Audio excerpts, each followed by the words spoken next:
बिहार विधानसभा चुनाव से पहले जेडीयू इस बार फूंक फूंक कर कदम रखना चाह रही है। सीएम नीतीश कुमार के कंधे पर सिर्फ सूबे की ही नहीं बल्कि पार्टी की भी जिम्मेदारी है।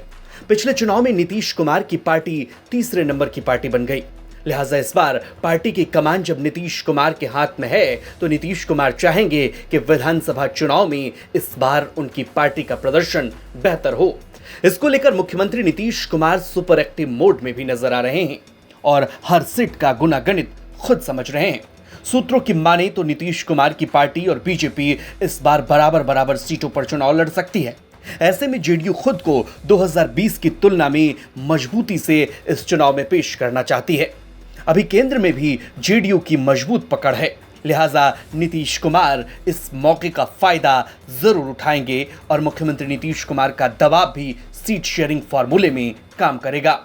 विधानसभा चुनाव में जेडीयू का मुख्य रूप से 3 मिशन रहेगा। सीएम नीतीश कुमार को फिर से मुख्यमंत्री बनाना, अपने विधायकों की संख्या बढ़ाना और पार्टी और संगठन को मजबूत करना। लिहाजा इस बार पार्टी न सिर्फ हारे हुए सीटों का मूल्यांकन करेगी बल्कि बेहद कम वोटों से जीत वाले विधानसभा में भी रणनीति पर काम करेगी। पिछले विधानसभा चुनाव में कुछ सीटों पर नजर डालें जहां जीत का अंतर बेहद ही कम रहा था, जो सीटें जेडीयू के खाते की थीं। बरबीघा विधानसभा क्षेत्र की बात करें तो यहां से जेडीयू के उम्मीदवार सुदर्शन कुमार मात्र 101 वोटों से जीत हासिल कर सके। भोरे विधानसभा क्षेत्र की बात करें तो यहां से सुनील कुमार 462 वोटों से जीते। परवत्ता से डॉक्टर संजीव कुमार 951 वोटों से जीत हासिल कर पाए। महेशी विधानसभा से गुंजेश्वर शाह 1630 वोटों से जीत दर्ज कर पाए। झाझा के दामोदर रावत 1679 वोटों से जीत कर आए। वहीं रानीगंज विधानसभा क्षेत्र की बात करें तो अचमित ऋषदेव 4184 वोटों से जीतकर विधानसभा पहुंचे। ऐसे कई विधानसभा क्षेत्र हैं जहां वोटों का अंतर बेहद ही कम रहा। ऐसे में आगामी विधानसभा चुनाव 2025 को देखते हुए कम वोटों से जीत वाले उम्मीदवार पर टिकट कटने की भी तलवार लटक सकती है।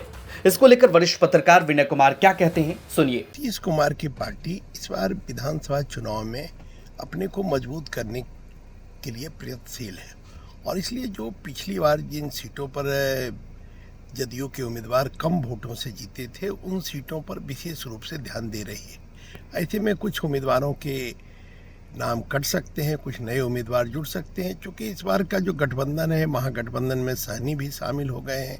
हालांकि ये बात ज़रूर है कि एनडीए गठबंधन में भी चिराग पासवान आए हैं तो एनडीए गठबंधन को भी ताकत मिली है, लेकिन जनता दल यूनाइटेड लगभग 100 सीटों पर चुनाव लड़ना चाहती है और वो चाहती है कि पिछला जो प्रदर्शन रहा है पहले जो विधानसभा में, उस प्रदर्शन को हम दोहराएं।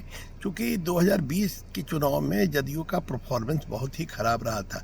ऐसे में नीतीश कुमार अपने स्तर से हर सीटों का मुआयना कर रहे हैं, हर सीटों की जानकारी हासिल कर रहे हैं और हर सीट पर कहां बेहतर कैंडिडेट हो इसके लिए अभी से रणनीति बना रहे हैं। अब सवाल यह है कि जेडीयू अगर अपने विधायकों का टिकट काटेगी तो इसका पार्टी पर क्या असर पड़ेगा। कमेंट बॉक्स में अपनी राय हमें जरूर दीजिए। साथ ही साथ ये खबर कैसी लगी इस पर भी अपनी प्रतिक्रिया हमें जरूर लिखिए। बिहार की तमाम खबरों के लिए आप देखते रहिए बिहार तक।